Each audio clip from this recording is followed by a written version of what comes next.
সবাইকে স্বাগতম নতুন বছরে। আজকে এই নতুন বছরে আপনাদেরকে একটা নতুন আইটেমের খাবারের সাথে পরিচয় করাবো। যে খাবারটা আমি এখন অর্ডার করছি সেটার নাম হচ্ছে রুটি বম।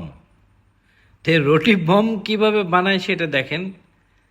এটা বানানোর প্রসেস বাংলাদেশের মোগলাই আর এই দেশের রুটি বম একই রকম, শুধু ডিফারেন্স হয়েছে এইটা বাংলাদেশের মোগলাইয়ের ভিতরে দেয় ডিম, তারপরে হইছে দেয় সবজি ভাজি মাংস কুচি ইত্যাদি, আর এটার ভিতর দেয় হয়েছে বাটার এবং চিনি। এই দেখেন, বাটার দিছে প্রথমে, এবার দিতেছে চিনি। মানে ডিফারেন্স হয়েছে দুইটা, একটা হয়েছে ঝাল ঝাল আর একটা হচ্ছে মিষ্টি। তা আমি তারপর খেয়ে দেখি, আমি তো এর আগে খাইছি, কিন্তু নতুন বছরে আমি নতুন কিছু আপনাদেরকে দেখাবো। তার জন্য এই যে ওইটারে কুচরা মুচরা করে এর ভিতর দিয়ে দিছে, প্লেনভাবে দেয় নাই। তা এইটাই হয়েছে সেই রুটি বমের রেসিপি। এই রেস্টুরেন্টে আরও একটা অদ্ভুত খাবার আছে, চলেন ওইটার সাথে আপনাদের পরিচয় করাই। কিন্তু এই রেস্টুরেন্টে ঢুকলে রে ভাই, আহা, এই যে মাটন স্টেক আর অন্যান্য যাই আছে ওগুলো আমার তেমন একটা আকর্ষণ করে না। জাস্ট এই যে এইটা আমার মাথা খারাপ করে, দেখলেই খাইতে ইচ্ছা করে। মানে আমি খাসির মাংস বেশি পছন্দ করি, মাটন লাভার আর কি। আর এই যে নলা দুইটা দেখতেছেন, এই যে ছবিটা, এইটারও নামটা একটু অদ্ভুত। শুধু অদ্ভুত না, পুরাই অদ্ভুত। এটার নাম হয়েছে গিয়ার বক্স। আচ্ছা ভাবেন দিনই একটা খাবারের নাম গিয়ার বক্স। এছাড়া অন্যান্য অনেক রকম খাবারই আছে। এখানে আমি অর্ডার করছি টোটাল 4টা, আমরা দুইজন মিলে খাবো ইনশাল্লাহ। তাই এর জন্য অর্ডার করছি 4টা, আমার 2টা এবং আরেকজনের 2টা, সেটা হচ্ছে অপু ভাই।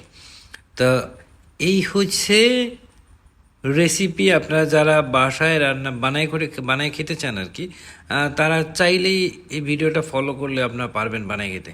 আর অনেক রেসিপি বানানো আপুরা যারা আছেন, তারা একটু পারলে বেশি করে দেখেন, তাহলে নতুন একটা ভিডিও আপলোড দিতে পারবেন বা নতুন একটা রেসিপি করে বাড়িতে লোকের খাওয়াইতে পারবেন। এই হয়েছে আমার সেই রুটি বম। দেখেন হয়ে গেছে, কালারটা দেখেন, মনে হয় না ওই যে ঘি দিয়ে ভাজা পরোটাটা যেরকম লাগে ঠিক একই রকম। তারপরে যেই লোকটা বানাইতেছে উনি হচ্ছে এই রেস্টুরেন্টের ম্যানেজার।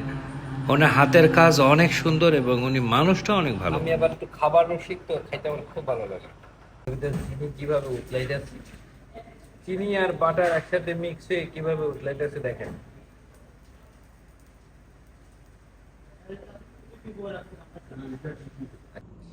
এই হয়েছে সেই খাবার যেটা কিনে নিয়ে আসলাম আমি একটু আগে। রুটি বম হয়েছে, তখন তো দেখলেন আপনারা কিভাবে এটা রেডি করে।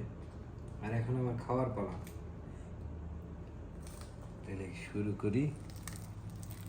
বিসমিল্লাহির রহমানির রহিম। এই যে এখান থেকে আগে দেখাই ভিতরে কি দেখেন, এই চিনি গলে একদম চিনি শিরা হয়ে গেছে আর বাটারের সাথে মিক্স। এটা অনেকে অনেক রকম জিনিস দিয়ে খায়, তা মিষ্টি জিনিস আবার কি দিয়ে খাবে? মিষ্টি তো মিষ্টি। বিসমিল্লাহ।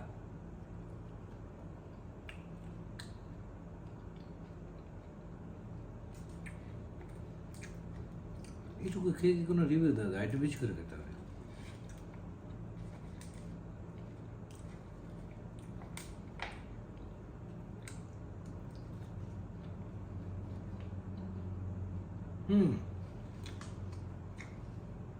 এখন এইটা স্বাদটা বুঝতে পারছি।